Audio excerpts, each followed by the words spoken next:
black folk, there is a non-chemical dye called Beijing. There's a f***ing geisha in front with an umbrella, right? It's Japanese. Yes. It's a Japanese dye for hair, and they would always come in. Let me get the number one, the jet black Beijing. It's not Beijing. There's a Japanese in front. That shit used to as fuck. 5, 4, 3, 2, 1. What's up, everybody? Welcome to another episode of the Genius Brain Podcast. We have very, very special guests here today. We have, first of all, what is your name? Simone. And this is Tatyana. I actually just met Tatyana For real. like maybe a month ago. On some real shit, for real. Yeah, we had a Genius Brain comedy night that just sold out fast. We're actually planning to do another one, hopefully by the end of this year, depending on the schedule. But it was a pretty fucking crazy event. Sold out like in 10 minutes. We might wrap it back up. We have, Jesus, right? Jesus Sepulveda? I actually found out because of Patrick Riley. Okay. That's how I found out, about the... Jesus is a fucking monster, man. Yeah. And Jesus was the one that actually set up the show for me. He set me up with a dude that kind of set everything up. Because we've been trying to do this for a while. I was planning to do something completely different, but the Ice House kind of fell in place. They had the whole infrastructure set up. I didn't have to do any work on it. I just had to, do my thing in the back. But other than that, it was super dope and real fun. Well, y'all are starting a podcast, right? We are, We just dropped it today. Launched today. Oh, you launched it today? Yes. Mm-hmm. Yeah. So I met Tatyana in the back, and then you said that you were a fan of like me and JK for a You guys are literally the reason why I realized I can do it. It was like, it was so crazy to like meet you guys in person because full circle moment, I'd watch you guys when I was in college and you gave me so much inspiration. Who knew, some random black Japanese girl from the East Coast could see herself in you guys, but you guys really are. I feel like, especially in the Asian community, you guys are like kind of outcasts a little bit, right? 100%. Like, and I think, and so I think because of that, like you don't realize how many people you actually touch beyond just our own community. Yeah. So I think I'm just a result of that. That's awesome. I kind of come from a class of you guys. Yeah. When we started doing the stuff that we were doing, like it's weird, right? Because like the narrative is so different. Like when we started doing stuff, we just did it because it was fun. Yeah. Like we weren't looking at like, oh, I got to represent my people. I've never ever had to think about that. No, it never like at all. affected the way that I moved, the things that I said. I just was like, oh, I like making people laugh, and that's where it ended.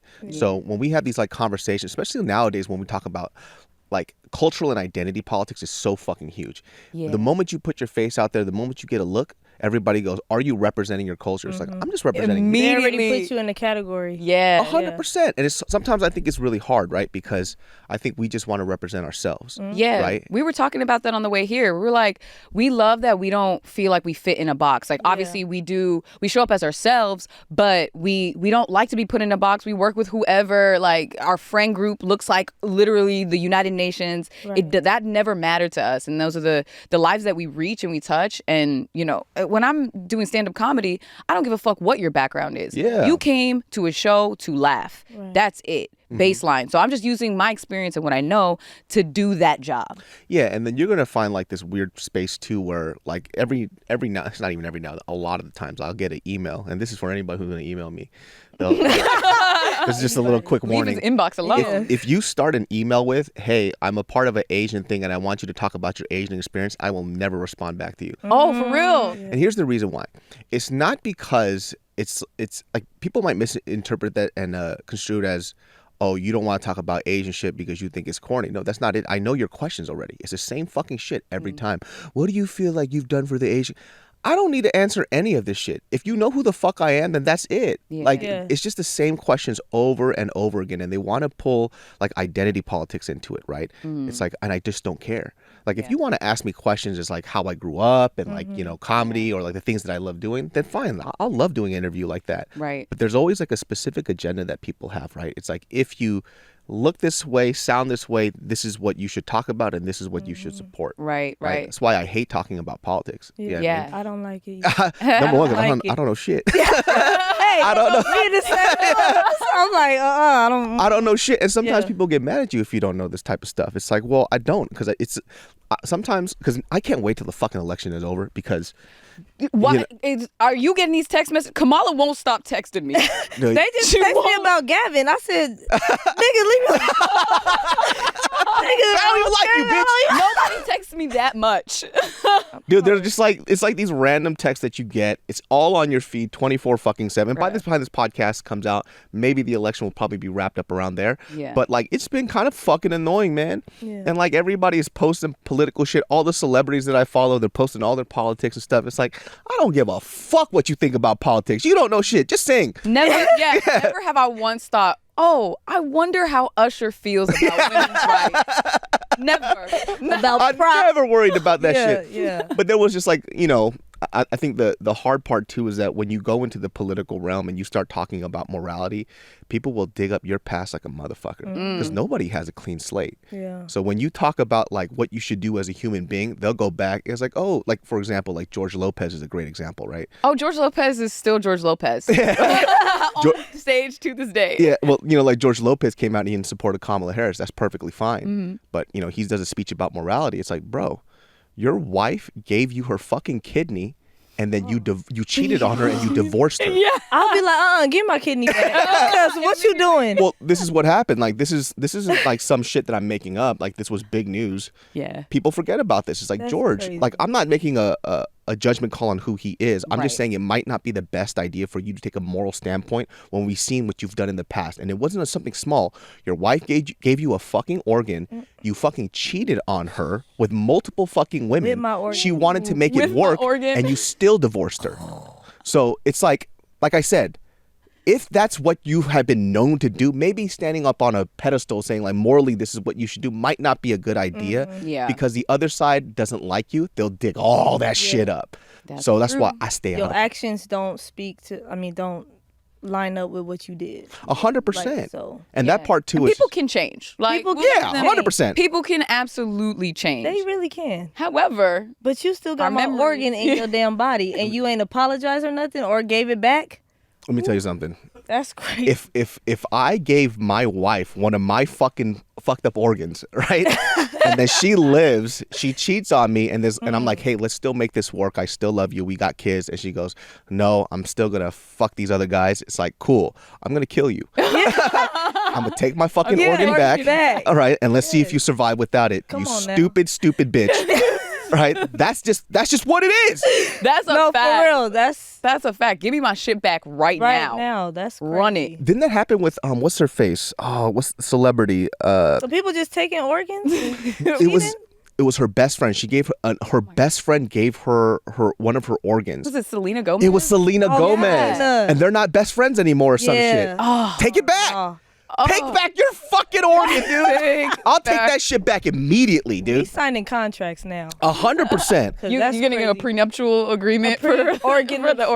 organs. Yes. Let me ask you something. Her organ's failing right now. Would you give Tatyana an organ? Would you? We're gonna have to sign something. If we don't make it, baby, I gotta have it back. Cause that's not cool. You gonna be walking around just living With my shit. with my shit. I feel like if you're in that position where you receive the organ, like you have to double down. Oh my God, thank you, You better so be much. humble Oh my God. every time Oh you my see God. me. Every every time. you know what I'm saying? I'll put my jacket on the ground so Yeah, you can walk on it. across, yeah. Yup. Can you give me that drink? Yeah. Right now? I gave you my fucking organ.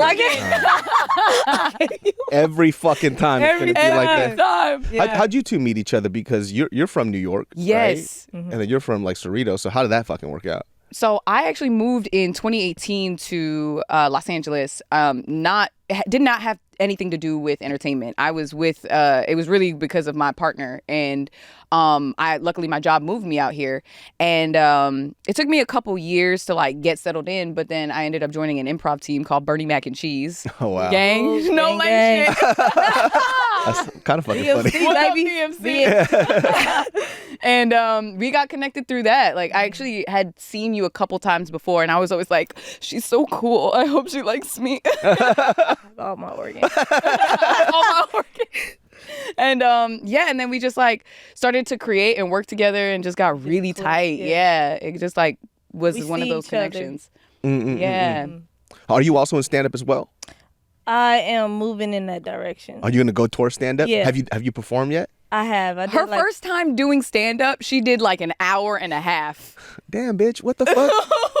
It's like I never drove a car, but let me try this plane real quick. For real. That's I crazy. did like a whole hour. It was for my birthday.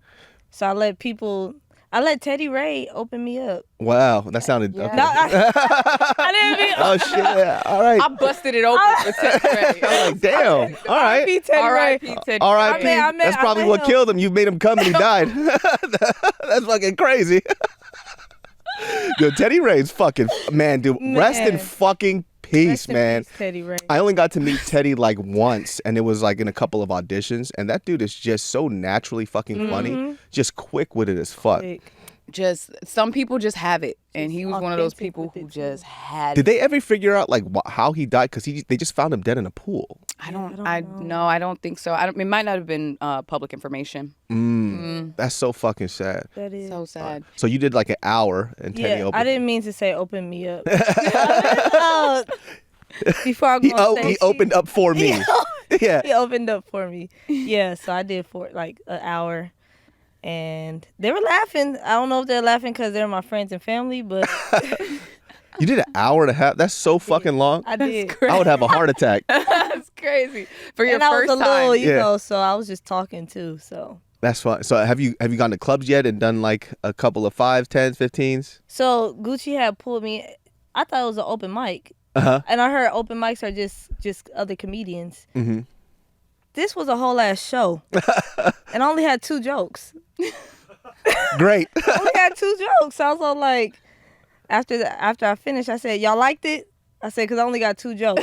And I was like, "Yeah, you did good." So I did pretty good. And then I actually hosted one of my friends' comedy shows, and I put in a couple of jokes, and I killed it. So I was like, I think I'm ready. It's just me. It's Yeah, just I mean me holding it's me back. nerve wracking, right? Like I don't think doing stand up has ever gotten easier for me. Like in terms of, I know a lot of people they're so good at it. I don't know if this is just me, but like whenever I go on, before I go on, I'm always nervous. I'm always nervous. I never stop being I nervous. usually got to take a shit. Yeah. It don't ever stop. Like Yeah. it always feels the same way. I feel like this weird knot in my stomach. But then once I go on and I grab the mic, it all goes away. I don't know what that's about, but it's always been like that. And so like my manager will see me, he's like, "You still pace after like fucking 20 years?" It's like, "You're still nervous." I was like, "Yeah, I'm still Because you're nervous." passionate about it. It's something that you're passionate about. It's like it doesn't go away, right? Because Never. it's just like something happens when I'm on the stage, and then it all just goes back to, you know, oh, this is what I do, right? And then after that, you go off and you see what happens. I mean, even like when you bomb, it doesn't change the fact how much it fucking hurts. No. No. hey, you want to talk about being suicidal, huh? That shit puts me in a dark place. Dog, no. you could literally crush right before, but that bomb is the one you're gonna remember always. Because sometimes I'll have back-to-back shows, and that's fine. I can rip one time, and then the next one, if I don't feel like I hit that, is keeping me up that night. Yeah, it's like, why Actually, didn't That's it what work? I'm scared of. Good. No, that's Bombing. good. That's good. It's good for you. I mean, you're gonna feel that 4,000 million times. Like even like the top comics talk about it too, about all the sets that they bomb. Bill Burr still bombs, like Tom Segura. All ththese people still bomb. I heard minus like Godfrey. I heard Godfrey never bombs, but there's a lot of comics who just they still go through the same shit Yeah. because they're trying new things all the time, Yeah. right? And new things aren't going to be refined. They're just throwing it at the wall, and they go back and they go, "Oh shit, that delivery was weird." They go back again. It gets kind of a chuckle, and then they figure out if they want to keep it or not. After that, they toss it or they improve on it. So it's like that bombing thing is never going to stop.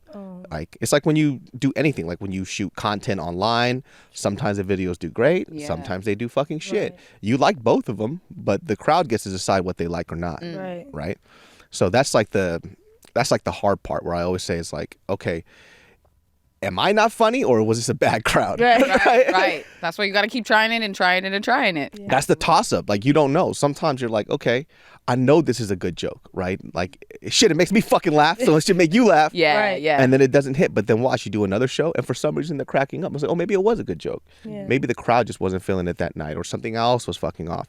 And that's just like I think that's the artistry part that's kind of hard to deal with, where you're gonna always be feeling this all the fucking time. And I think that's like the only way you get better, though. Absolutely. You have to keep trying at everything. And we've talked about it too. Like, you know, I think that was one of the biggest lessons that I feel like I learned in my creativity is like, just fuck what people think. Right. Fuck what people think and just do shit, dude. Because then you'll figure it out. You're like, oh, okay, I like how that felt. No, I don't really like how that felt. And you just make slight tweaks here and there. And so you find your voice in your lane. Yeah.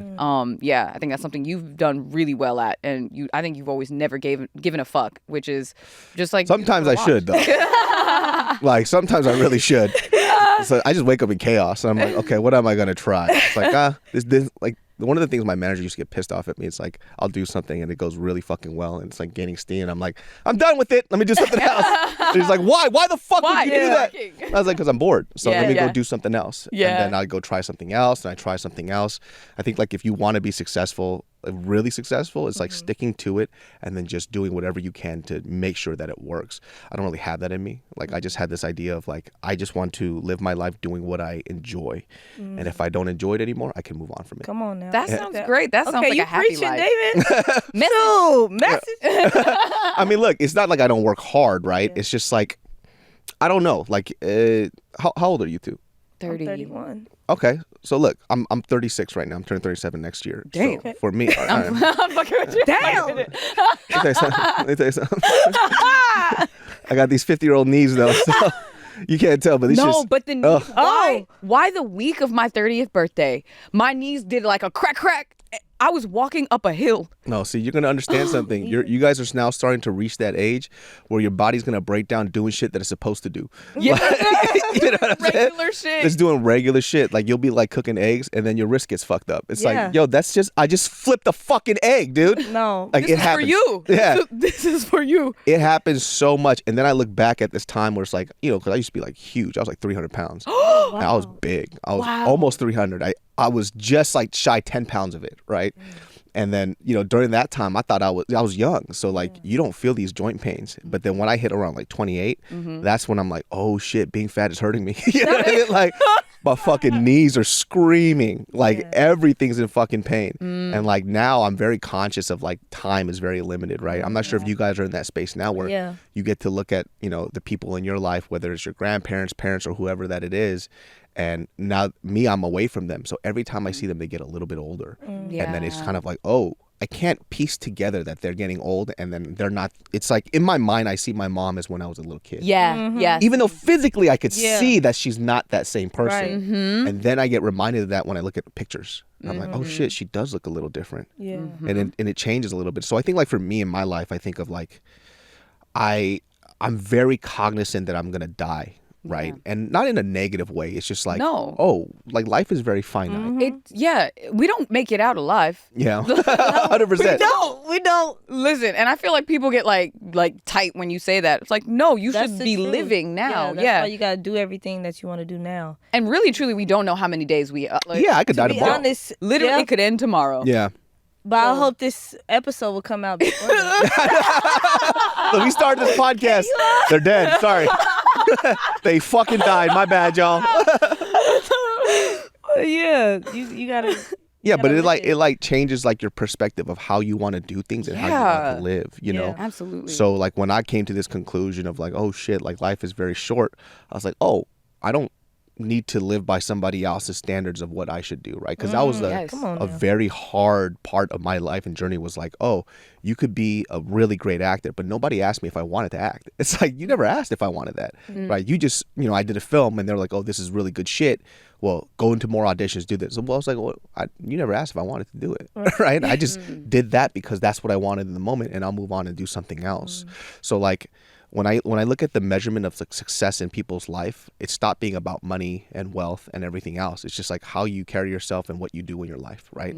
Because I could never look at somebody who has like $10 million in the bank account as somebody who over here who doesn't have that but has a very fulfilled life. I can look at both and say they're both successful in their own right. Absolutely. Right? Your life, like, I don't want what you have, so you can't tell me my life is not successful when I don't need what you have. Come on now. So it's like that helped me live my life a lot more freely, right? So, like, the idea of even getting canceled, right? During the pandemic, cancel culture was so fucking harsh. It was insane. Like, you wouldn't even have a career if that shit continued up, right? Like, how could you have done comedy when cancel culture was so alive? And it breeded a shitty version of comedians. Well, I kind of think I'm uncancelable because I'm black, I'm Asian, I'm a woman, and I'm queer. So it's you can't really cancel me. Because if we cancel one of them, you still living in another world. I'm like, pick one. Yeah. You racist, homophobic, you You just fucking pointed right you don't back at like him. women, which one? Yeah. I kind of am. So I live in a really cool world. I'm not. I'm just black and straight. Yeah. Damn. And that could be easy. I gotta get another struggle, dude. This shit fucking sucks. David So is also kind of a black woman. That's why I think I identify with you. Not a black woman. Yo, you know what's so fucking funny? He was like, I followed your story for a while, but he like grew up in a black beauty supply store because his parents owned one. Period. Yeah. Y'all still got it around? We still have it till this day, yeah. Shoot, where is it at? It's in Sacramento. Damn. Yeah. It's in Sacramento. My parents are probably retiring really soon, but that was such a huge part of my life and growing up. Because I went and I worked at that store since I was a little kid. Yeah. So like that was just big, and you don't realize how much a culture affects you until you're older, right? Because what people see and hear is not the things that I experience.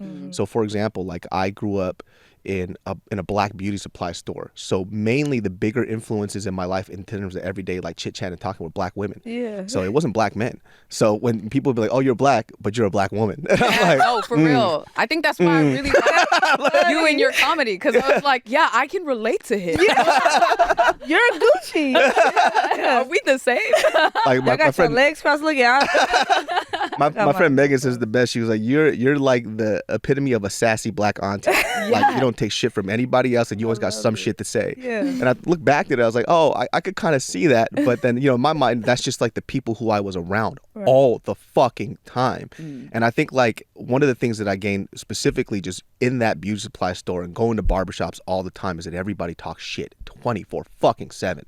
And so like my guard was always up because somebody would always be roasting you for no fucking reason. Oh yeah. You would just wake up in the morning and say, "Oh, who's gonna give me shit today?" Yeah. Right. And if you just took it, you would just look weak all the time. So you always had to come back with some shit 24/7. But the cool thing about that is too, it's like being like a part of a culture that you didn't even know that you were a part of. Like you kind of absorb a lot of things that you don't realize is a part of you as a human being. Right. So either it's the music that you like, the food that you eat, the way that you carry yourself, how you speak, everything else like that. Because I eventually, I grew up going up to a Korean church, but when I became an adult, I ended up going to a predominantly black church.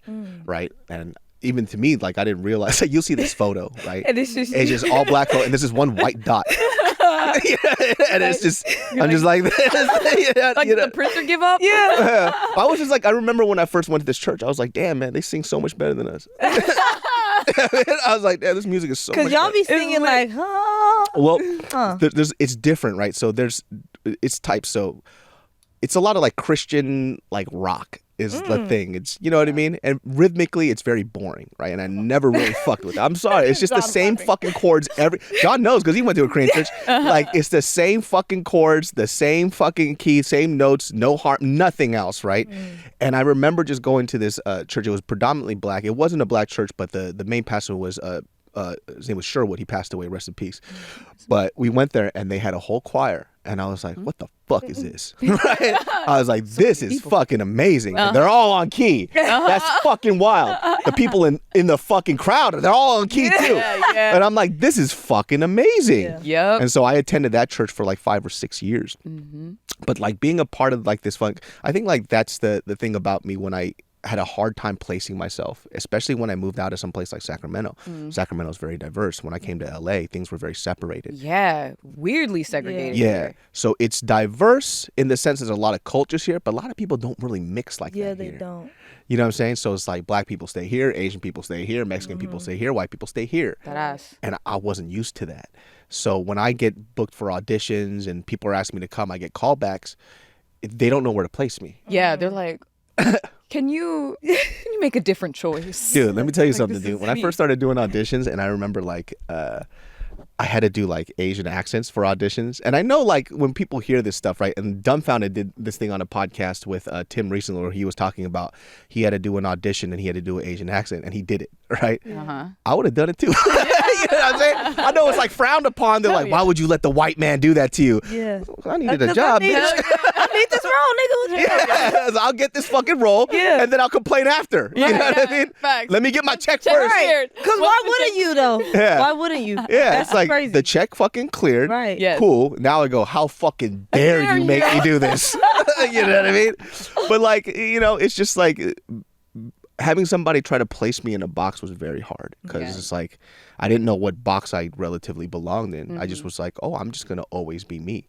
Yeah. And if I'm just me, other people will gravitate towards that. If you don't know where to place me, then that's okay. That's all on you though. Yep. Right? I can't be something that I'm not. And I think like going into the Hollywood realm, it was very hard for me.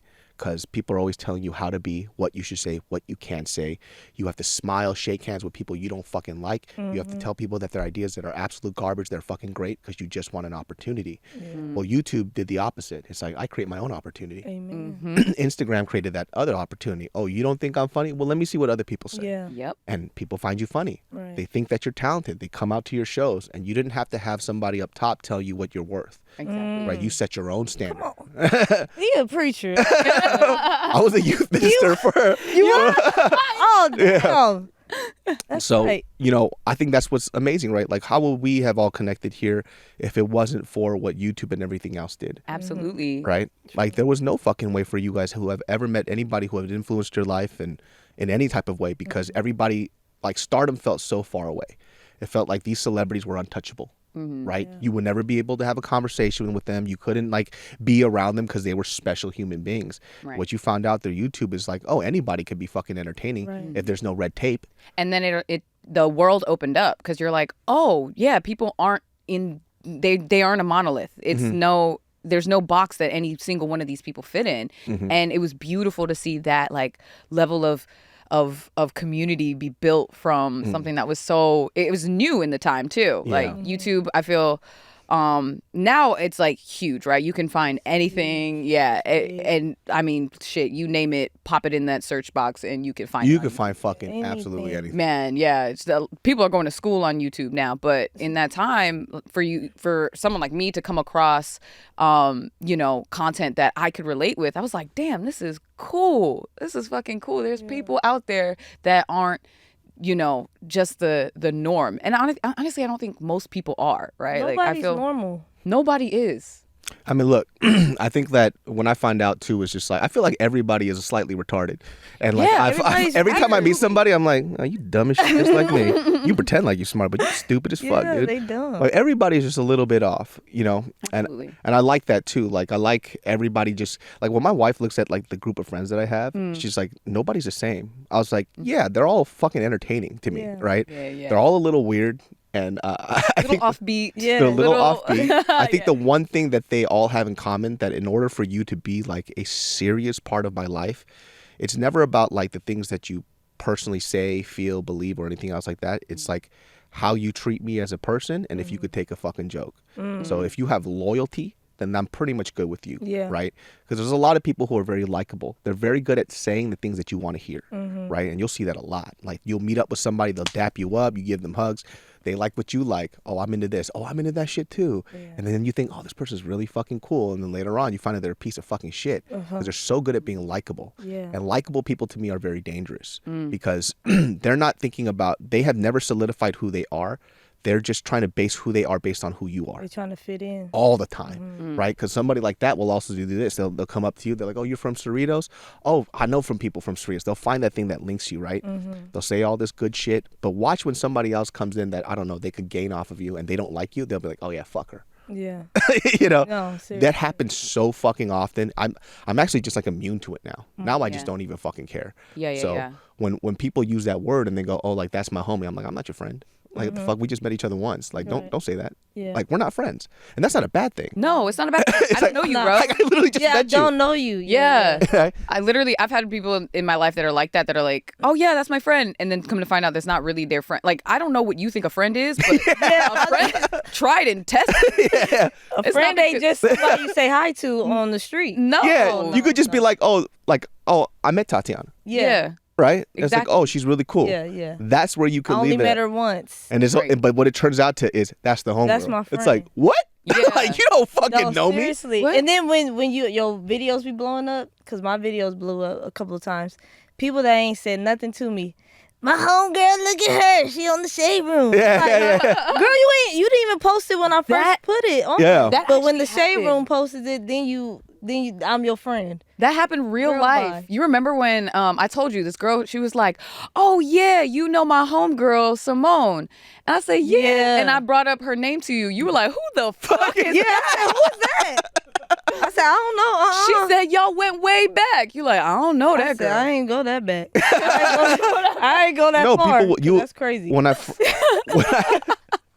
I first started, like, and, things were, popping off, like, I would get comments from, like, people in high school, and they're like, oh, I didn't even know. It's like, oh, shit, you were funny like this in high school. And I looked at them, and I'm like, who are you? Who are you? Yeah. Like, I don't Yeah. even remember you. We never met each other in high school. Yeah. Right. So how would you even know? Yeah. Right. But that's just the conversation that they're trying to insert themselves in, Mm-hmm. which I always say too. It's like, look, if you're trying to gain some type of like fame or a right to my life just because I'm YouTube famous, you're a loser. That's as low. Wait till I'm a real celebrity, dude. Like, could you have waited a little longer? You know what I mean? To make that Like, you gonna fucking try to like game off of somebody who's a Z-list celebrity? Like, you're a fucking loser. Like, that's bad. That's hilarious. Game off, you like, what are they That's trying to get from crazy. you? Yeah, what can you do? Right. It's like, you make more money than me. Like, what the fuck? You're arguably living better than I am. Like, what the fuck are you talking about, man? Yeah, I think there is this like weird misconception about like, because our lives are so open to Yeah. other people that they feel like They know you. and like we're doing so. I don't know. They just like, I don't know. People think I'm far better off than I am. I'm like, good thing I don't look like what I'm going through. That's what girl, that's my story. That's my whole life story. For real. It's like, and they feel like it's like a one-sided relationship, like Yeah. people feel like they know you and then and they'll come up to you and approach you as such. And I'm like, this is the first time we're meeting. Like, Yeah. hello, Yeah. but you forget that they've been watching you on screen for a long time.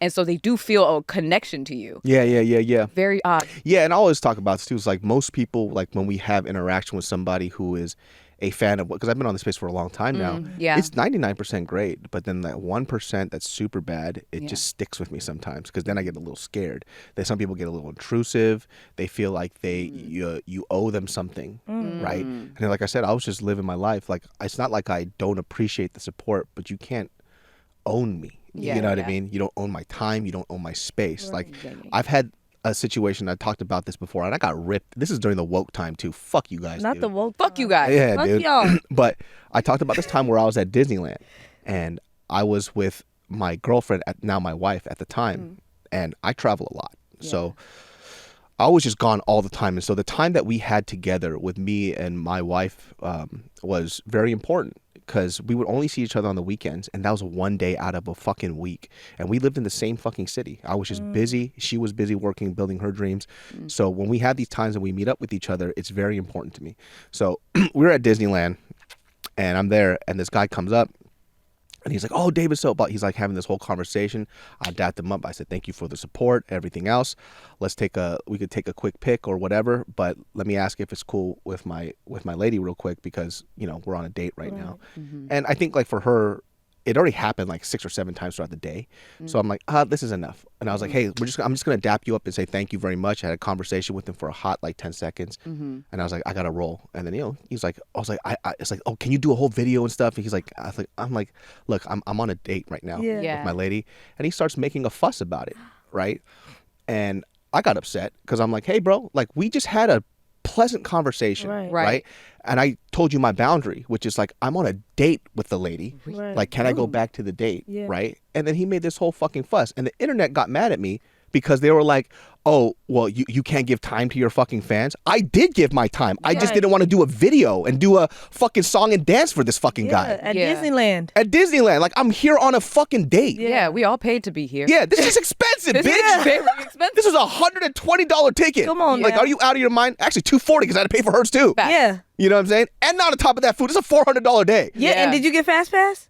No, there was no fast pass Oh, at the okay. time. Oh, never mind. Okay. It was back in the day, Oh, okay. right? So we've been together 10 years now. So this is when we first started dating. So it's like, shoot, even that, like people were mad. They're like, how dare you treat your fans that way? I was like, I didn't treat him bad at all. I just said, hey. And they're like, oh, you're virtue signaling for your fucking girlfriend at the time. I'm like, no, that's not virtue signaling. This is a conversation that we've had. It's like, when I'm spending time with you, can you pay more attention to me? That's 100% what I'll do. Yeah. Right? So if I say what's up and I dap you up and I say, hey, thank you for the support, what, hey, do you mind? I'm on a date right now. I don't want to do this whole video thing. Like, it's kind of rude. She's literally standing there like this. Yeah. Like, you have any idea how like pushed aside and unimportant you feel to somebody when you do that? Right. Yeah. You know? And that's like that 1% of people that kind of irritate me, where they go like, you have to do what I tell you to do. And it's like, no, I fucking don't. Bro also must have been an incel, because that shit don't make no sense. It was just a really weird interaction, right? Yeah. And that dude went on to talk about it on Twitter. What? And then I fucking roasted this guy on Twitter. I just went at him. And That's he deleted crazy. his whole fucking thread because obviously, you know, people were backing me up. It's like, Yeah. wait, so he talked to you, he had a conversation, shook your hand, dapped you up. What's the problem here? Right. Right? I didn't ignore you. What are you talking about?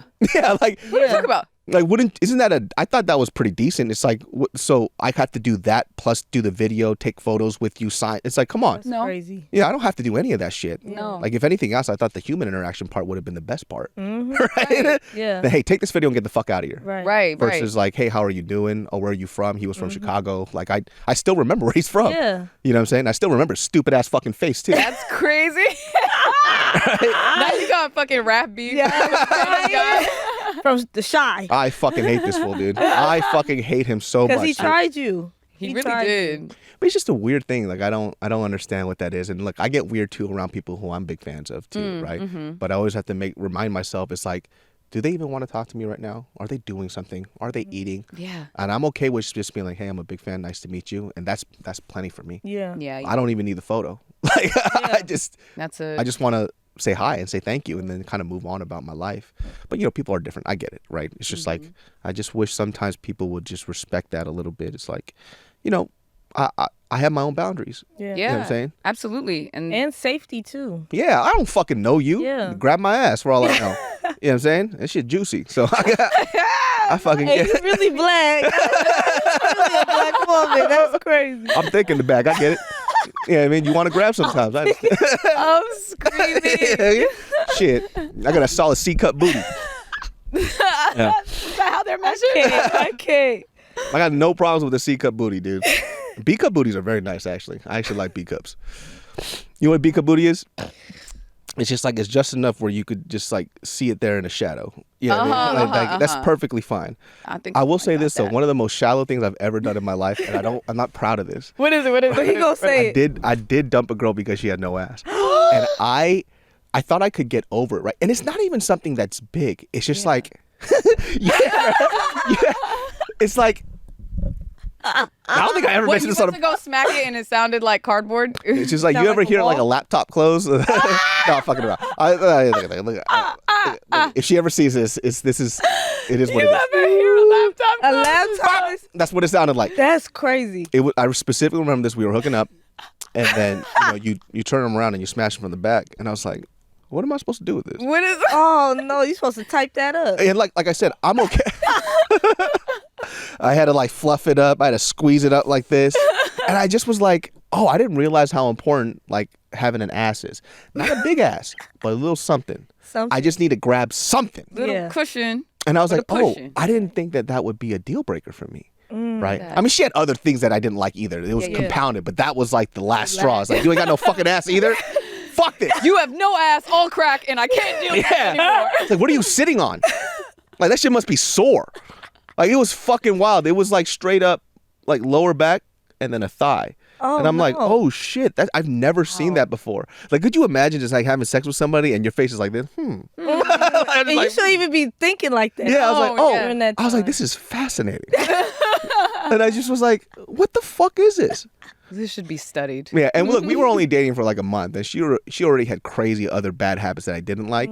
But I was like, this is enough for me, That dude. broke the- You got a fucking concave ass. Like, you could collect water with that shit if you're lying on your stomach. That shit is wild, dude. Like, I've never, till this day, I could like close my eyes and just be like, oh, I remember that fucking ass, dude. Oh no. It's fucking insane. Like, I just don't, I don't think What an impression that that was probably the most shallow thing I felt like I've ever felt Yeah. in my life, was like, I never thought that was that important to me.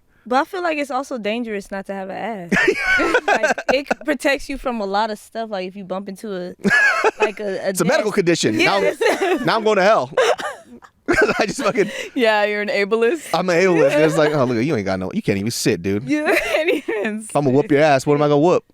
There ain't nothing there for me to whoop, dude. This is the reason they made standing desks. I know.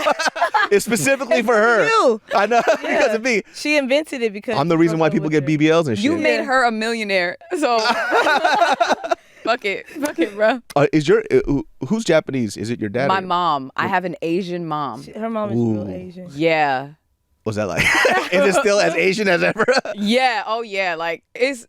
Man, I was actually just talking to one of my good friends. She's Korean. And we were talking about our moms and some of the bullshit that we go through. Like, I can't really talk to my mom on like an emotional tip. She does not understand anything about mental health, emotions, none of that. She's just like, mental health. What are you, gay? It's like, yes, I am gay. That too. I am Gay gay. from my head. And so, like I don't know if your mom has ever done this. Like, if it gets like super emotional, like my mom will like threaten to kill herself. Oh, that's an Asian thing for That's sure. an Asian That's parent what thing. what? Yes. My mom does. So there's a very famous Korean phrase. I say it on this podcast all the time. Like every Korean kid knows this phrase. It goes, "너도 죽고 나도 죽고 우리 다 죽어." That means you die, I die, I'll kill everybody. Oh my God. Yeah, Yeah. it must be an Asian And it's over thing. nothing too. It'll be like, "Did you do your homework?" No. All right. So you want to die? You want me to die? I'll fucking kill all of us. We'll kill. It's like, hey, it's like, what the fuck? Oh my God. You're like, how did we get here? That's crazy. How did we get here? Literally the other day, I'm talking to my mom. My mom asked me a question about like this project that I was a part of. She actually dropped me off to set that day because my car broke down the day before. Oh wow. And so on my way to set, my mom is like, "You're so desperate. You take any job that you can get," and just like berating me. And I was like, "I don't deserve this." You call me a whore? Literally. I was like, "You just called me a bum." And so I brought that back up to her, and she was like, "How dare you say that? I should just leave out of your life." I said, "Mom, what are you saying?" That's their. She goes, "I'm gonna kill myself right now." She's like, "I'm in the middle of Vermont." That's What? That's their. Yeah. That's the best thing that they always pull. It's like if you call them out on some type of bullshit, they go, "Oh, I guess I shouldn't do anything at all then." Oh Yeah. no. It's like, what? How did we get here? How did we get here? Dude, I've literally, like, this used to be in a stand-up set, like, because it's not even a stand-up set, it's just a biography of my life. I literally saw my mom on the freeway once. And I'm not even fucking lying. I didn't recognize it was my mom because I'm like, who the fuck, what kind of crazy bitch is walking on the freeway? And I'm driving, and then like later on I get home, I get this call, I'm crying. right? And it's from a cop. And he's like, "Hey, we have your mom here at a Walmart." And I'm like, "Where's my dad?" I was like, "Wait, they should be at work. They should be at the business." I'm like, "Where's my dad?" And I'm calling my dad. I was like, "What the fuck is?" I was like, okay. Well, I didn't call my dad then. And I was like, he was like, "Your mom's at Walmart. We saw her on the freeway." I was like, "Oh, the crazy bitch on the freeway was my mom." Got it. I was like, "I'll come get her." I called my dad. I was like, "You left mom on the freeway? Why would you leave her on the freeway?" He goes, "I didn't leave her on the freeway. She decided she wanted to jump out." Oh That's my God. crazy. So I had to slow down, and then she fucking. I have to open up the store. If your mom wants to be crazy, she's fucking crazy. I have to find you a new mom. And I'm like, "Find me a new mom, Dad." I'm like 22. Like, what the fuck are you talking about? And so I go to the fucking Walmart. The cops are there, and then my mom is just scowling. And I just come up, and I'm like, "I got this. Thank you." Whatnot. I put her in the car, and she just goes like, "Don't say anything." And I just drop her off at the store, and I'm looking at both of them. I was like, "What is this here? What are we going doing on? here?" What the Right? fuck? Her idea is every time my dad and my mom would get into a fight in the car, I'm like, "Oh, somebody's gonna commit Somebody's suicide. gonna jump out. Somebody's gonna try to jump out," and it's always her same threat. She goes, "I'll jump out this car right now." Oh my And God. she means that shit. Yeah, she would fucking do it. That's crazy. It's like literally, I remember being on the freeway. My mom just opens the door slightly, and you hear the wind. And I'm just like, and as a kid, I'm just like, "Bitch, you ain't gonna jump." It's been fucking 20 years. You didn't do it yet. you ain't doing it. Literally, that's how I feel Show now. me you gonna really jump out. Yeah. Do it then, bitch. Pussy. Fucking do that shit. I want to see it. That's literally, I remember when I hit teenage years, that was me. I was like, "Go ahead. You want the knife here? You want me to pick it out?" It's like, Mommy's a Japanese. That's crazy. Mommy's Japanese. See, that's crazy. It's so crazy. I didn't know y'all got down like that. For real. That's After okay, crazy. did your parents do this? I don't know if it's the same in like Japanese and Korean culture, but like after my mom would like cuss me out and like it'd be dead quiet in the house, and then all of a sudden my mom would come in with a bowl of cut fruit. Oh, that's what it always is. Yes, yes. They always like feed you after they beat you. Yes. Like that's the weird shit. Like my dad would like beat my fucking ass and he goes, "Are you hungry?" I'm like, "Hungry? Like, no. You're hungry. I can't even taste anything. Like I just have fucking boogers in my eyes." Like, "Are you hungry?" Like, "Hungry? You nearly killed me." That's Like, crazy. That ass. No, my mom would beat her butt, and then if the phone rang, like, "Hey, girl, how you doing?" I'm like, "Girl, your ass was just cussing us out." yeah, that's what the thing is. Like I think for them, they know that how they behaved was wrong. Yeah. So they don't know how to say sorry. So they At do all. it in different ways, right? Are you hungry? Do you want this bowl of fruits and shit? No, I want the knife that you cut the fruit with. Right. Yeah.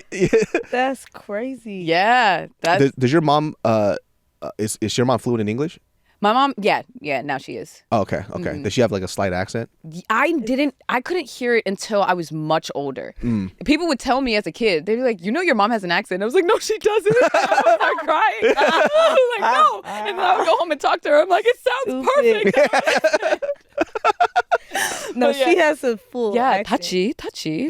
She talks Yeah. like this. She Oh, talks like this one. Yeah. That's so fun. It's so crazy to hear that a Japanese, because when we hear about Japanese, we think they're so calm and whatever, whatnot. No. It's like the parenting is the same though. Like Japanese parenting and Korean parenting are like almost identical. Identical. Just super harsh, very fucking strict, and it's just like all that history and past comes up for them, and they're only a shade better than what their parents were, right? And that's kind of like how we are too. Like when we end up having kids or whoever we're going to mentor in the future, we're just a shade better than our parents, right? Yeah. Like my mom and I, we used to fight all the fucking time. Like we don't really fight. Well, I mean, we still argue. It's because I talk to her on the phone like every other day. Yeah. Yeah. So whenever I'm in the car, I don't even listen to music. I just call my mom, and then we have dope conversations. But it took years to get to that point. My mom and I used to never speak to each other. We did not see eye to eye at all. Like my dad and I didn't see eye at all. We fucking fought all the fucking time. And then after a while, I eventually amended our, because I couldn't speak Korean. My mom doesn't speak Korean. English. She speaks Korean. What the fuck? I was about to say, Yeah, she's mute. she's a She mom. just does this. All she does is this. She signs to Yeah. you. Every morning it's just this. But she, She giving you the fruit. yeah, she with only her middle fingers. That's all she does. She just points with her middle finger and shit. Which one's your son? That one right there. Like who points like this? But yeah, we never really got along, and then I eventually learned how to speak Korean in order for me to communicate with her. So growing up as a kid, the hard part is like there's always cultural nuance, right? That people won't understand, right? Like for example, like I can grow up, go to a black church, be in a black beauty supply store, but I don't understand what it is to be black, right? It's just I just kind of have an insider's view of a lot of things that other people might not have, right? That's the same thing when it goes to any culture outside of that. It's like I can grow up in a Korean household with Korean parents. If I never spoke the language, I won't know the cultural nuance behind it, because everything gets lost in translation. Like I have friends now who can't get along with their parents, and I have to translate for them in between because they don't understand how things translate within the culture and the language, right? So they take things too literally. And language isn't a one-for-one thing, right? There's history behind everything. Yeah. So it's like when I learned how to speak Korean, that's when I was able to cuss her out properly. So it was like, Where she could understand. He said, I learned Korean so I could cuss out my mom. 100%. That's what it was. And so that's what, I remember like coming back because I was in LA at the time and I was learning slowly over time. Yeah. And then there was just a bunch of shit I wanted to say to them. And then I just sat, and they're giving me the regular shit. And I was like, it's on. Yeah. Motherfucker. Bitch, if you don't fucking, blip, blap, blap, blap, you know what I mean? And my mom was like, oh, you speak Korean now? I've been waiting and then we're just like, God, just going at each other. And then we kind of aired out all of our fucking dirty laundry. Amen. And then I started to understand like, oh, I misinterpreted a lot of things here. Oh, I didn't know this stuff about their past, how my dad grew up. Because I remember clearly as a kid, like I would fuck up on something and my dad's screaming at me in Korean. And I'm just like, what the fuck you say? And then my dad would look at my brother and in Korean, he'd be like, translate this shit. Yeah. And I was like, hey, he thinks you're retarded. I'm like, oh, okay, I'm not fucking retarded. You tell him that. My brother's like, he's another retarded. And it's this whole circle, and then it's just like nothing's getting done. It's just your brother getting his own licks in. Exactly. He's like mistranslating everything. Right. He said your dick smells. It's like, well, how you know my dick smell? It sounds like your relationship could have been way better a long time ago. Yeah, if I just knew how to crazy. speak the language, right? And I think like we could have figured out what we could have done to be at a peaceful place just like 5 or 6 years faster. And it just took that long for me to figure that out. And there are friends that I have now that still don't understand this. Because they always ask me, it's like, dude, I remember you and your parents didn't get along. How'd that fucking work? And I just told them I learned how to speak the language. Right. That's all that it was. I learned a little bit about their past. I learned a little bit about who they are, how they grew up. I never had context to this shit because they couldn't explain it to me. Right. And even if my mom knew some English and she could explain that to me in the littlest of context, I still would never get the full fucking picture. Right. Because how we say things, where it's in the sentence gives it a different emphasis. The tone, everything is fucking different. And so I'll give you a great example. One of my friends was talking about, I was at his house not too long ago when I was in Sacramento. And, you know, I know his mom. Right. And his mom is kind of an asshole. Right. But it's like an asshole in the sense of her sense of humor is very harsh. Right. She has a rough sense of humor. But because he doesn't understand that nuance, he thinks that she's just an asshole all the fucking time. And so now that I'm an adult and I got to see, I haven't seen her in a long time. I said, hi, she's talking, whatever, whatnot.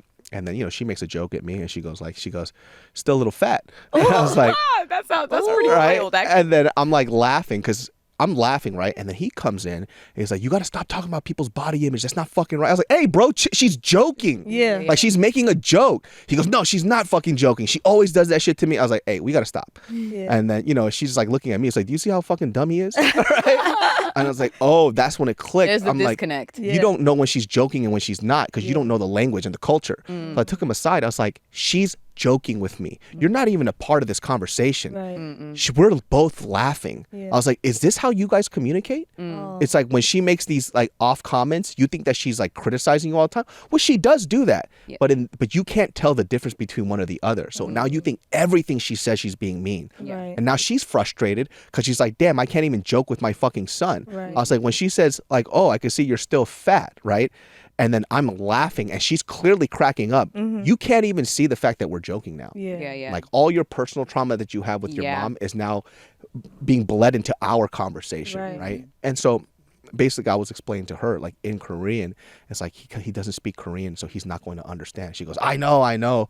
So it's like sometimes, you know, he's, you know, 굉장히 예민해, which means like he's very sensitive, right? And he is. He knows he's fucking sensitive too, but he hates hearing it. It's like he's very sensitive. So it's like sometimes you just like can't make those jokes with him because he doesn't understand. She goes, okay. And then after that, like a month passes, she goes, oh, she's a lot nicer to me. I was like, no, she's not nicer to you. She just doesn't want to talk to you anymore. Because you're a bitch. Because you're a little fucking bitch and you can't take a fucking joke, so she doesn't want to talk to you. Right. So you think your relationship is better. It's not. Now she just knows like, okay, I'll just joke with David. Mute herself. Yeah, she can't. It's like She can't even be herself. She can't exactly. You won't let your mom be herself because you don't understand that cultural difference, right? And his mom is fucking funny. Yeah. Like she cracks jokes. She's very sarcastic and weird, and he's like that too. And he doesn't know you're a spitting image of your mom. Yeah. That's the thing I'm learning now. I feel like I probably like your mama. I know I'm just like. Did she tell you to kill yourself yet? Right. You better not try that shit with me in the car. I'm gonna pull your ass back in like, who told you? I don't know. Because I'm gonna get blamed. Yeah. As a black girl, you push the Asian lady out the damn car. Yeah, Asian hate, bitch, bow! Black Lives Matter. Which was crazy that most of the Asian hate was from black people. I was like, we just kind of breezed over that. That was crazy. Dude, That's crazy. We did. It was mostly, and it was like in NorCal, Northern California. It was just like this weird time, right? It was random. That wasn't We me. did kind of just brush it over. No. It wasn't me. I swear it wasn't me. I swear, I don't even know where that came from. That ain't right. I'm gonna talk to my people because that's not cool. Good. You go talk That's to the not cool. coalition. I'm gonna talk to It's like, them. hey, let's not do that anymore. Don't do that. But there was like that time was so fucking weird, right? Because there was so much like, well, you guys are younger than me, so I was super young when this happened. But there was like the LA riots that happened. Yeah, that's right. And so, you know, with Latasha Arnold, like when she was murdered by that Korean liquor store owner, she kind of went away scratch free with it, which she shouldn't have, right? then that was like a huge onslaught to this racial tension that happened, right? And it's like a cultural difference too. And what I was explaining to people too is like, they go, oh, Asian people think this about black people, right? Which,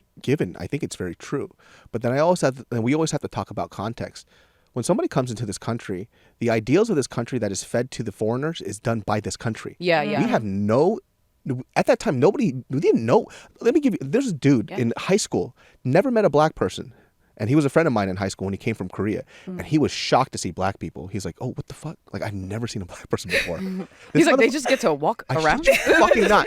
I shit you. True fucking story. He saw black people, and then he came up to a black person, and he tried to touch their skin. Oh, no, boy. Because he was just like, what the fuck? I was like, hey, don't do that. He goes, I've just never seen a black person. That's and I'm like, crazy. yeah, but you don't just go up and touch people. But you'll see that in Asia a lot, because they're just like, what is this? You know, like it blows their fucking mind. And so, like, the hardest part to understand is like, when somebody comes to this country, they don't have any idea of what this country is. They see they think that the news is truthful and what is fed to them, and it kind of builds this idea. If you want to even talk about that, it's not even so much, it wasn't Asian people, it was immigrants versus like black people. Yeah, right? that's because how many African people hated black people? Yeah. They fucking, dude, I grew up around that shit, right? Lazy motherfuckers. They don't care. You know? Yeah, hey, yo, African better than mine. I can't really do that. is. That's really good. My best friend's Rwandan, so I grew up around it the whole time, right? So it's like, I would just, you would hear like certain African people just talk shit about. Korean right now. Don't. I'm not about to. No, pull your eyes back too. She will once in a while. She will call me and be like, "Hi, Chong Chong." I'm like, That's fine. Get off my phone. Get the fuck off my phone. He goes, hello! It just comes up. No, but you would hear like the most racist shit come from like African folks, right? Because they're immigrants and they look at the immigrant story as the hardworking thing, and they get fed this idea of like, oh, black people are lazy and all this other stuff. It's like, and they not, and they would say all this stuff. They would just be like, don't call me black. Yeah. I don't care. Yeah, You know, they would whole be like, different. They're a whole different community. yeah, these bitch motherfuckers, they are so lazy. I don't care for the reason. Like they would just always. Yeah. I'm crying. That was really good. Oh, that phrase, I don't care for the reason, is from this guy in community college that hated my fucking guts. It was this one fucking Ghanaian dude. Like, he's from Ghana. He's from Ghana. Yep. And he hated me because he thought I was so fucking lazy, right? And it wasn't that I was lazy. It's fucking community college, bro. Like, chill the fuck out. You here too. Extra high school. So, we would have to break up in study groups, right? And so he was just by his lonely ass African self, and I reached out my fucking olive branch and I was like, hey, why don't you join our group? And little did I know, people didn't want him in there because he's kind of a fucking asshole, because he's always judging people all the time. He thinks he's the shit. Yeah. Right? And so he's like looking at me all fucking sideways and shit because I'm always showing up late to the study groups or whatever, but I was working 2 jobs. So it's like, sounds like you're paying for your own college. Yeah, it's like, and then, I would come in and I'm late. I'm like, oh, hey, what are we guys doing today? He goes, hey, I don't care for the reset. He would always say that shit to me. And I was like, well, I will knock your ass back to Africa right now, dog. You fucking Serengeti bitch. Like, I was so fucking mad at him. He would treat me like shit.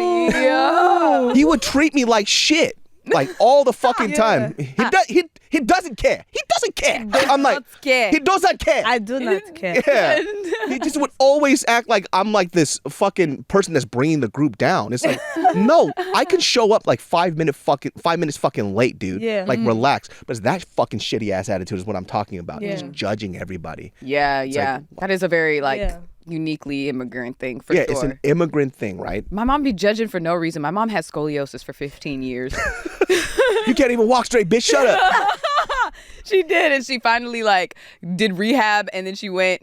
She was like, "Tachi, I want to go to the gym." So I said, "Okay, sure, I'll go with you." And I helped her. Well, like the first day, she's like, we leave the gym, and she's like, the fat people in the sauna. Sauna doesn't make you not fat. And she's just commenting on different people in the gym. And I'm like, girl, you just fixed your back. You need to focus.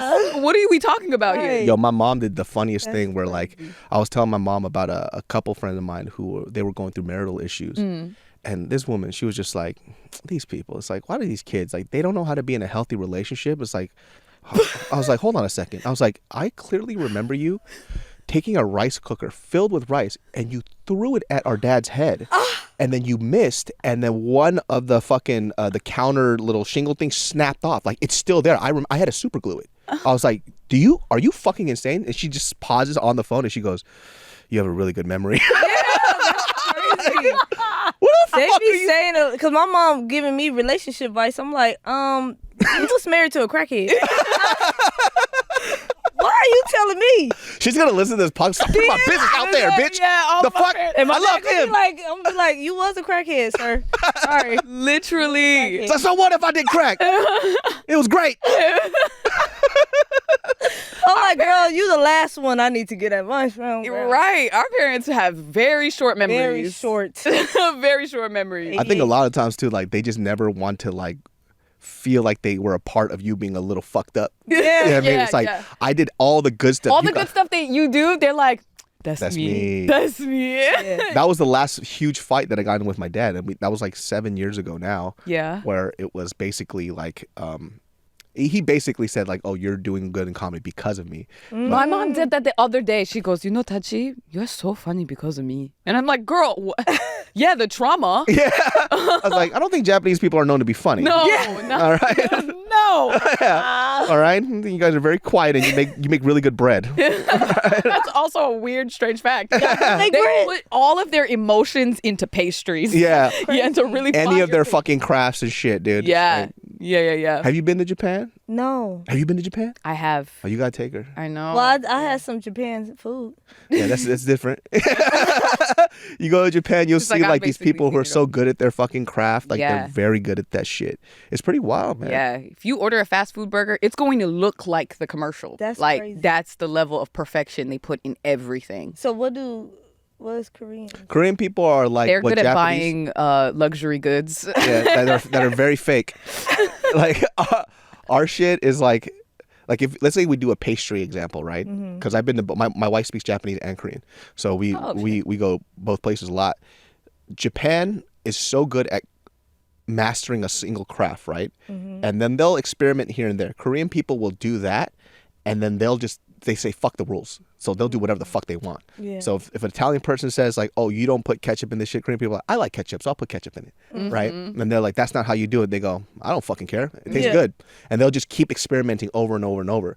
So it's like I consider Japanese the perfectionists, and Korean people are the just good enough. They go, this is close enough, we'll take it from here. Yeah. Right. And Japanese people are like, oh, let me see what the French did, I think we can make it better. Yeah. And they'll do that. And so that's like, I think like a little bit of a cultural difference. I'm not sure if people will agree with this, and it might get me a little canceled, but I don't really care. Fuck it. Like Japanese people, like Korean people to me are Korean people are people who think that they have Japanese etiquette, but they're more Chinese, Yeah. right? So we have like I know. Yeah. like John's Korean, he knows what I'm talking about. Yeah. It's like a Korean person will be like, look at these filthy Japanese people spitting on the floor, and then that Korean person will smoke a cigarette and spit on And the spit floor. on the floor. Yeah. Right? It's like, the fuck are you talking about? It's like I feel like they're like a mix between both. Yeah. Y'all Like, talking out here is Ching, chong, Asian, tong, tong. Asian, Asian. Here. it's all different. Like, huh? Well, it's like, Ching chong. dude, you'll see like this too. Like people don't even know. It's like when you go, like if you know like different like African cultures, right? Like Yeah. you'll never say somebody like who's Eritrean is like somebody who's like Ghanaian, At Yeah, all. yeah, hella yeah. different, Yeah. right? Yeah. Because like people from like Eritrea, they got the light bulb head too. You Yeah, know what I mean? do. They got think really- I am. Yeah. You got Really? Yeah, You got a light bulb head? my forehead. They think it's like Ethiopian. They think I'm Ethiopian because my forehead and stuff. Oh well, Ethiopian, they got the big head. Yeah. You know what I mean? Yeah. Like that's like their thing. That's- Immediately, like, do you know where I'm from? I could tell. Yeah. I can see what you're thinking. You got an idea. Because you'll be like, yeah, you're Yeah, like you- Ethiopian. How did you know? Yeah. It's like, well, you got a light bulb Foreheads are head. big. Sir. Don't play with me. Yeah. Yeah. I mean, for you, anyways, right? Like growing up in like a half Asian, half black household. What was that like? I grew up in an all Asian household. Oh, it's because all it was Asian? just my mom. Yeah. Oh, okay. My mom raised me and my little brother as Yeah, a that single nigga parent. left. Yeah. He dipped out. She's Oh, what age?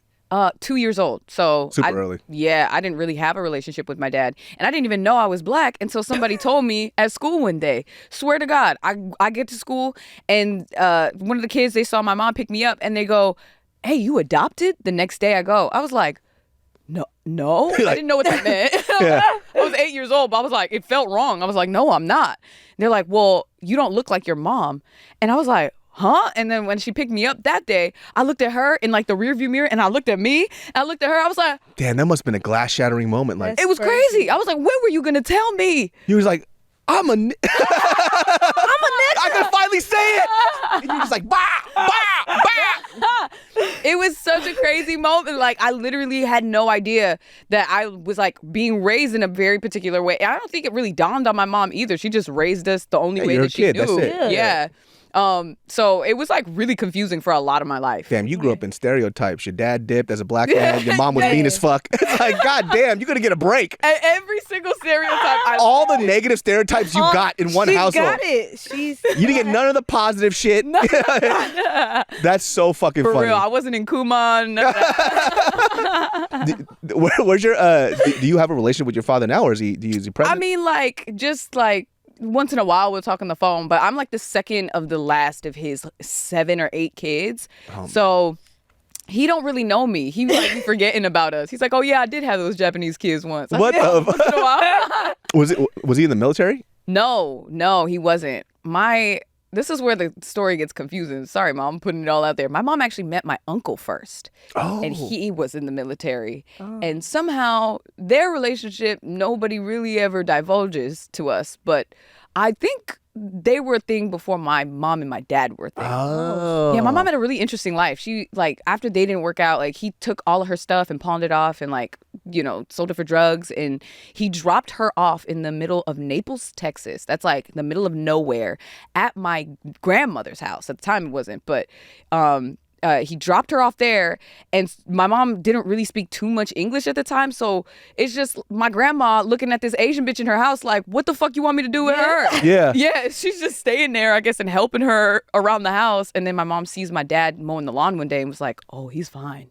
And then they ended up getting married and having kids. What the fuck? Yeah. And then he just bounced and had more kids. My dad actually went to prison for check fraud or something like that. Damn! Yeah, real young, God at damn. 2 years old. Yeah. Damn, this motherfucker, dude. He's just like all the negative stereotypes. Every All of single it. type. Yeah. So my mom's view of black people was very skewed for a long time. Oh shoot! It's like, Very- god damn, they're so sexy, but fuck, they're fucked up.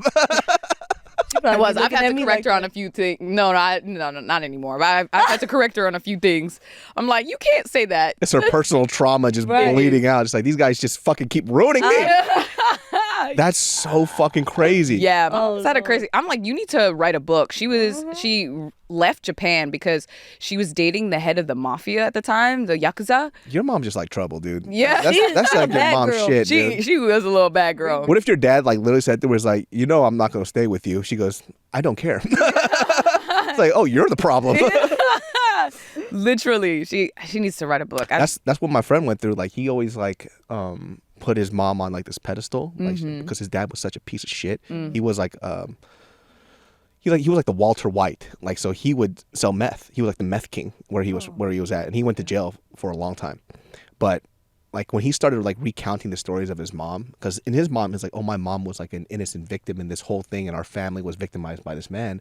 And he got to know his mom. He was like, no, you're a fuck up. It's like, yeah, you're the fuck up. You knew about all the drugs he was selling. You knew all this other stuff, and you still decided to stay. Yeah, basically, you know. But how she would portray herself is like, your father, ugh, gross. I'm an angel. But he got older, and he was like, no, you're responsible too. Yeah. Yeah. You know, you got to take some of this responsibility. Yeah. Because you know we don't see that as kids, No, not at all. right? You didn't even know you were fucking black at all. Nobody was telling me shit. Same story. I found out when I was Asian. They fucking ruined me. It's like, the hell? I'm Asian. The fuck? I was like, The whole time. With all this ass? I was like, I know all this bitch. I got this C-cup booty for no reason, dude. No wonder these Asian pants don't fit me. God damn it. I was like, God damn. Ass. I had to take the N-word out fast. I was like, damn, I can't say that no more. Damn. It's my favorite word. This is It's like a period at the end of my sentence. It really is. It is. Like I said this before too. Like that was like the hardest shift in my life was to like, oh, I can't say this. I was like, oh shit. Yeah. And then I had to pull it out, and it always slips out because it's like, who am I around? It depends. Every time I go back to Sacramento, I have to go through rehab when I come back here. I'm like, all right, just get it out of your fucking system. Yeah. Because it's weird too when like your group of friends look at you like you're weird. They go like, oh, you fucking hella woke now. Like you want to say that shit. It's like, are you mad at me for not saying it? Like, what the fuck is that about? Like, so either way, I lose. It's like, you not you no more, man. What's Yeah. Oh, you Hollywood, you super so woke. Now you got money. You can't say anything now. Now you're not one of us? It's like, what is this? I'm just like, I don't know what to say.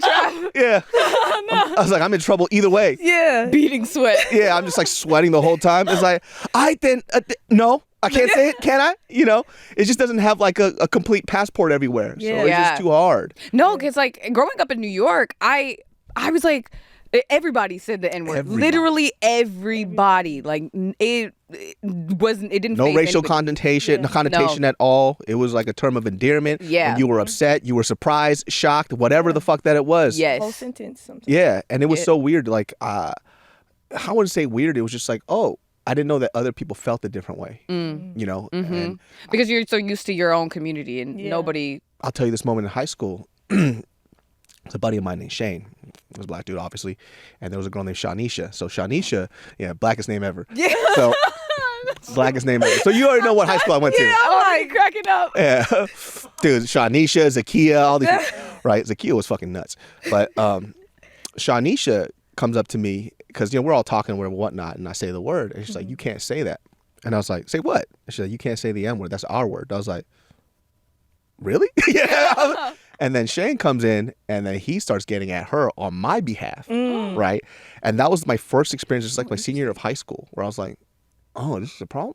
You know what I mean? They were arguing back and forth, and I was just like caught in the middle. Yeah. And like his argument to her was like, well, if it's such a racial word and it makes our people feel bad, why do you keep saying it? And then they started getting to like this like philosophical debate, and I'm just like sitting here like, I don't gotta say it. Stop, y'all. It's not a big fucking deal. Right. Yeah, you know what I mean? Next time she went to buy bundles, he's like, get out! Get out! Yeah, it's like, get out right now. That's what you want? You have a little dendrup? You want a soul parade? No soul parade for you. Soul parade. Yeah. So Yeah. This is called just for me. It's for me, not you. Get out. Yeah. Your greasy ass uncle want that S curl. He's not getting it. Get the fuck out of here. All right? I ain't dealing with none of that shit. So stupid. I lived in that store. It was like my shit. Dude, I hate the smell of soul I know parade. they was probably like, you probably had nicknames and all that. Dude, they used to call my mom fucking Mama-san, which I had to tell people. I was like, number one, Japanese, and also that means she's a prostitute fucking ringleader. Oh, no. Yeah. Mama-san, Yeah. He's a madame. Yeah, she would be like, Mama-san. And like this dude would always call her that. And it never offended me because it's like intent matters to me the most. Because he was so dope. Yeah. He was so nice to us. It's like, he don't mean anything by it. Whatever the didn't fuck know. it is, right? They would always call my mom Mrs. Kim. Not even her last name. Not her last That name. sound about right. Hey, yo, Miss Park. Like, hey, Miss Kim, Miss Lee. where the Beijing at? It's not even Beijing, it's vegan. I'm so sick of that shit. Beijing. We're going to put that up. So if you guys don't know, if you guys didn't grow up around any black folk, there is a non-chemical Right. dye called vegan. There's a fucking geisha in front with an umbrella, right? It's Japanese. Yes. It's a Japanese dye for hair. And they would always come in. Let me get the number one, the jet black Beijing. It's not Beijing. There's a Japanese bitch in front. That shit used to always irritate me. They probably called that because It's Asian, so they're like Beijing. I'm like, He's Japanese though. We don't. You Chinese at this point. And you Chinese. I don't care if you got kimono. You're Chinese. They'd always get it was the same shit. They'd always get the jet black fucking Beijing. I'm like, first of all, the jet black doesn't even look good on you. It's too dark. It looks fake as Not you fuck. getting personal. Yeah. Right. It doesn't look good on you at all, dude. Right. My favorite phase though was when it was the drawstring ponytail phase. I used to love that shit. You literally were a part of black No, culture. like He's straight so up. crazy. Invented it, basically. Damn. Drawstring ponytails were like the best thing to me, right? I always thought girls looked super cute in it, right? Because you would get the hard gel, you fucking lay your ends down, you do the whole style. shit, get the pro style, put it up, wrap it up. Pro style, by the way, Almost know is more a than thick me. brown gel that you use. It will harden anything. I swear to God. You got the little debris on your.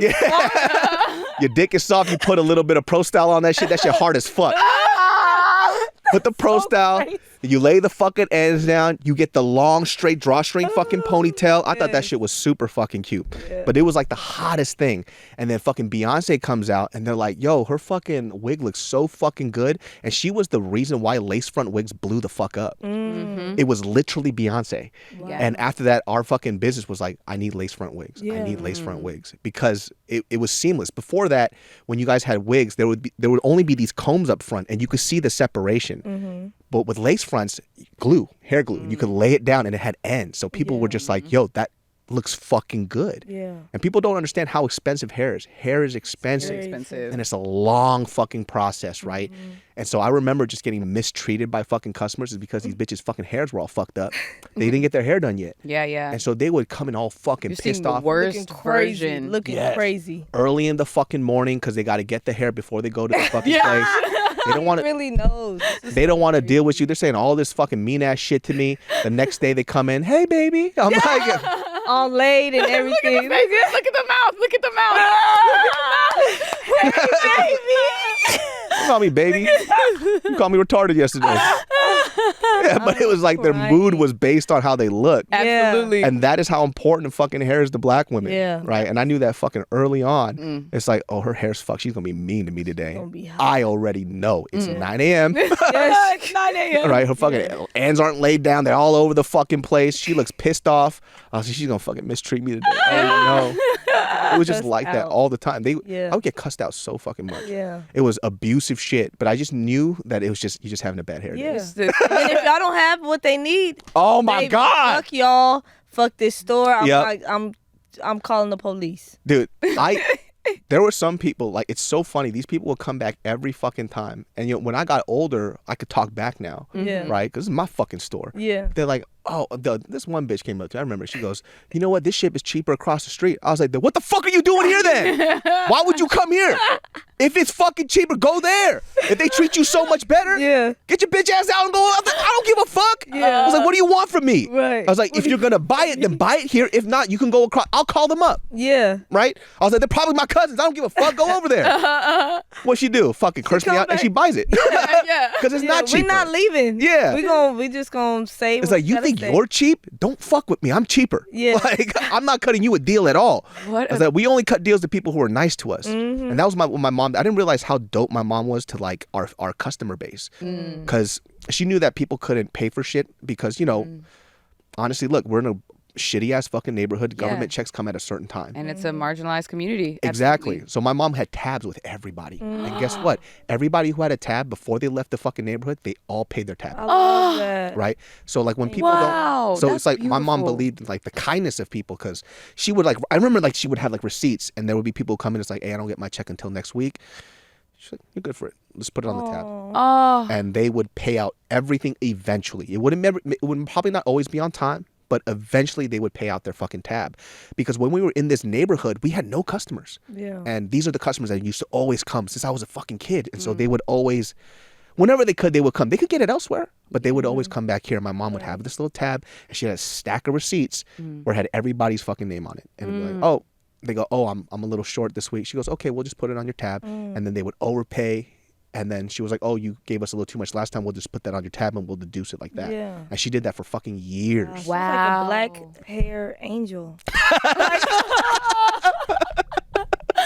I want somebody I to put love wings on that. your mom. Yeah. Immediately. I want She I needs want her a graphic of flowers. your But mom. I think my parents really Wow. understood, you know, I see this now when I'm older. It's like, well, why do these customers still come to us after 20 years? It's because my mom developed up a relationship. This is a with them. relationship. community. Yeah. Yeah. That's So- why sometimes it got toxic. There was a little arguments, you know, Yeah. there. Yeah. But you don't. That's Y'all beautiful. still 'Cause- had love for each other. yeah, because you don't. I'm sure it meant the world to them. Yeah, and like you guys have to understand too, it's like firsthand experience with the culture is always the best, right? Because it's not like saying that there weren't like shitty customers that came in, and we're a black beauty supply, so everybody's black. Yeah. So Your if my mom had to base those shitty interactions with the 2% of people that came in for everybody else, then she would be doing a disservice. She Right. never said bad things about black folks. She never said any of that shit because she just recollected the times of all these people who supported us since the beginning. And I didn't realize that that's what my mom was doing. That was just kind of like stuff that I kind of grew up with because my other friends were like, yo, my parents say racist shit about black people. I was like,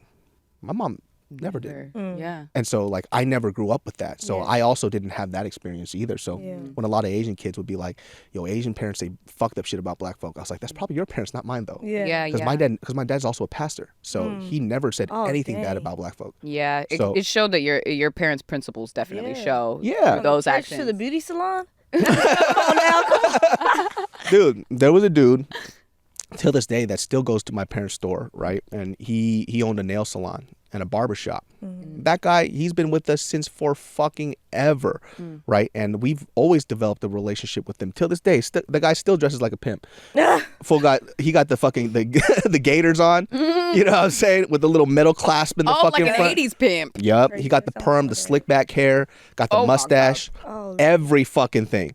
So he still goes and supports us till this day. His niece opened up her own salon, and she still supports us till this day. Man, I love that. Yeah. Wow. So like, you know, it's gonna be a weird time when my parents close the store down because You better take that. I don't got time to run the store. You better have somebody run His it. own businesses. Yeah. But come on now. Yeah. I mean, look. You know it. Why not? I mean, I will say this, right? The generation of like the Korean beauty supply store owner is now starting to go away, and I do feel this way. I do feel like black people should own black beauty supply stores. Like, you guys know. But we ain't gonna get no business like that. We gonna cuss each other out. Nobody gonna buy no hair. Look, there was a store in Sacramento that was owned by a black owner. That shit went down fast. Yeah. And they, I remember I met these fools, and they were, you want to talk about a black person that hates black people? I was like, look, it's like what he told me was like, it's like they look at me because I'm black, and they feel like I got to give them free shit. And so he would always fight with customers all the fucking time. Yeah. And I was just telling him, it's just like, well, you got to build your community first. You know what I mean? Like, we built our community here for a long fucking time. Not everybody's nice to us, but the people that were great to us, like, we kept them. And they still, generations, dude. My mom just told me this story where this lady that came to our store when we first opened, she passed away, right? She's older. But her daughter, who now has a daughter, and her kid now has a kid. Oh, wow. And they still go to our store. Dang, That's like four generations. It's 3-4 generations. Wow. Right? So that was pretty fucking insane to see. And look, they can get all their stuff online. They can get it elsewhere too, probably cheaper. But they come because this is a place that they've been going to since they were little kids. And they like seeing my mom. My mom has held their children. Amen. You know what I mean? When they're shopping, my mom, she would be like a fucking politician. She would always see a baby. Like, give it to me. Give me the baby. And she's just like playing with the baby. They go shopping, whatever, whatnot. And she get the baby back. And that's kind of the stuff that I experienced. And I also realized too that other beauty supply stores weren't really like that. Yeah, you know, for sure. Not everybody was like my parents. Yeah, you were the community store. Yeah. It's different. That's a different relationship vibe, to have than just the spot that you go we'd to. never been robbed. We got our store smashed in a couple of times, but that's when the neighborhood started changing. And honestly, one of the biggest reasons why we're closing the store is because the neighborhood changed. All the people that made it great aren't there anymore. So like we used to have block parties, all that stuff is gone. And so now people, like, that sense of community is disappearing. Nobody's going outside. Nobody's talking to each other. And we're seeing this on a neighborhood level, which blows my mind. So like when people smashed our fucking windows, it's not like people didn't come over and be like, hey, I'm so sorry. Like, people talked and they helped us out. Yeah. Well, the second time this happened, we got none of that. I'm like, oh, everybody we loved in the neighborhood is now gone. It's gone. So my parents like, it's time to wrap up the store because the legacy that we kind of had with this community, it's not here anymore. Yeah. Right? So it's like all those relationships is what kind of kept my mom still going in the store. Because it's not like we made a shit ton of money, right? We were fucking barely lower middle class. Like, we didn't make a lot of money. My parents ran the store by themselves. Yeah. If we hired one employee, we would make $0. Yeah. That's how little we were making. That's why you were the employee. Yeah. That's why I was the employee. I was straight up slave labor, dude. Like, I would come in and she was like, here, you get a Hot Pocket today. I'm like, all right, I guess. Like, A hot pocket and a Like, give it to me. A hot pocket and a ponytail. Yeah, and a ponytail. You know, I learned how to fucking braid hair in that store because I was so bored. Yeah, I was fucking doing this shit all David would look lit with some Bantu knots. He would eat some Bantu knots up. Dude, every Saturday, the same customers would come in because they know that we would go to the flea market and we would get a bunch of knockers. And so they wait for us to restock it up and they just like grab, because they were like 99 cents. Yeah. Right? And so like that was like the thing that I always remembered. Saturday morning, somebody's mom's going to come. They're going to get all the knockers because they're like, kids ready for church tomorrow. You're right. So that was like the shit, right? The 99 cents lip glosses, the 99 cent earrings, Yep. all that shit. It was just a really interesting time and experience that I had. And I used to hate going to that store because I hated working all the time. Yeah. But now I realize that's like a huge part of my upbringing and who I am. Yeah. Right. I got to definitely. You've experience. seen a big shift in the culture, a shift in the community, how the world is right now. You've seen a big shift. Yeah. Yeah. And look, I see, like I said, like it's going to be really sad when we close a store because it's like a chapter of my life that I can't get back now. Now it's going to be done. So it's like, okay, I get a little sad. Like I want to go back and I want to take photos of everything, do videos because I just want to look back at this place because it was a part that I didn't like about like going to when I was a kid is actually a part that I'm really grateful for now. Yeah. Yeah. So you can't see It builds your character. 100%, dude. Dude, I've been like mistreated there. Dude, I still remember the first time. You know what's so funny? I remember the first time this guy was pressing me to say the N-word because it was this OG in the neighborhood, right? And because we used to have how old? I want to say I was probably like 5 or 6 years old, and like this dude was the OG in the neighborhood, right? So every night, every weekend there was a block party, and there was a food truck called Moe's that would show up, and he had like these crispy tacos, burgers, hot dogs, whatever the fuck it is, block party all the time. They would spin it every weekend, and motherfuckers would get a cardboard, bend it in half, and they would shoot craps against our store door all the time, right? So he was the OG that was running the crap shit, Yeah. and he was like, he's like, "What's up, little man?"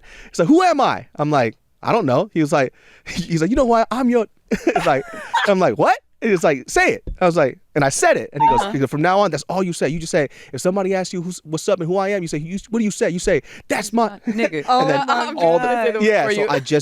that's where it started. That's And, hilarious. and it's this weird moment of like, oh, am I a part of this community? You know what I mean? And that was like the fun part about black culture. Is like when black culture like accepts you, Oh yeah. that's it. You're in. Yeah. You're in. You're Absolutely. In. You're in. Like That's you- so funny. He went home that day. He goes, I seen this little Asian nigga.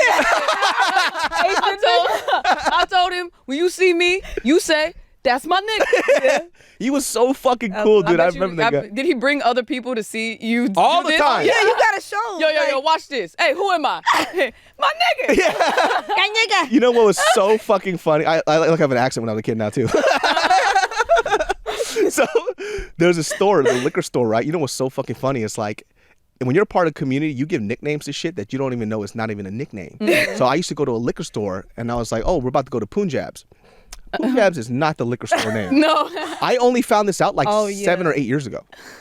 So like they would always be like, oh, you're gonna get some cigarettes, you're gonna get whatever, whatnot, go get it at Punjab's. Yeah. I used to always say Punjab's, and I was like on JK News. They're like, that's not the store's name. I was like, yes, it is. Yes, it is. They're like, it's not the store's name. And I'm like, is it not the store's name? I go back during Christmas, it just says Liquor Mart. I'm like, They were talking about the the people who were person that- yeah, own it. but here's the shit though. The guy always called it Punjab's. So he was like, welcome to Punjab's. So I think over time, it just became like the cultural neighborhood thing. Yeah. So he would call it Punjab's too, but it just said Liquor Mart on top. I'm like, I've been saying some racial shit this whole fucking time. not knowing, but that was just where you were at. There was two ones. There was Punjab's 1 and Punjab 2. Because they were across the store from each other, and they were family, and they had beef. So the motherfucker opened up a one against another one on the other side of the plaza. That's crazy. So there's the Punjab's original one was smaller, and the other one had way more drinks on the other side. Wow. Yeah. So I would always switch from back and forth because I always Yeah. felt bad. So I'm like, let me go back to the OG one. Yeah. Yeah. I'll go to this one over here. Yeah. Yeah. So like I that blew my mind when I found it wasn't called Punjab's anymore. That's so crazy. funny. Yeah. All I know is when you do go back, when y'all close, please bring some hair products. Oh, we got we'll bring Back some shit. curl products, please. Some curly hair products. What do you use? Right now I'm using Pattern, Okay. but Bougie. I do like Shout out Cantu. Tracy Ellis Ross.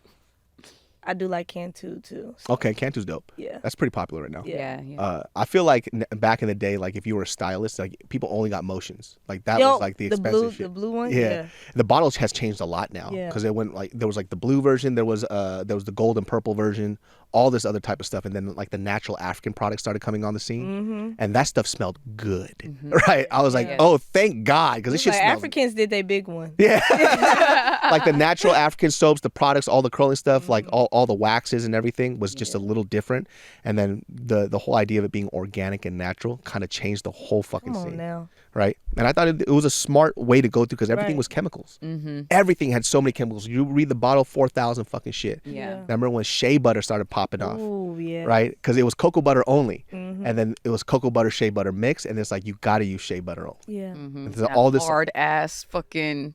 you have to put a Yeah. torch to that shit Yeah, you do. just to get it a little soft. No, Oh, for I'm real. every morning rubbing my hands together to get Hey, some let me heat. tell you what used to piss me off, dude. It's like motherfuckers would come in and they would open up a jar and they would stick their finger inside. It's like, I need a sample. I'm like, oh no, you need to buy that. Ah! Like, who?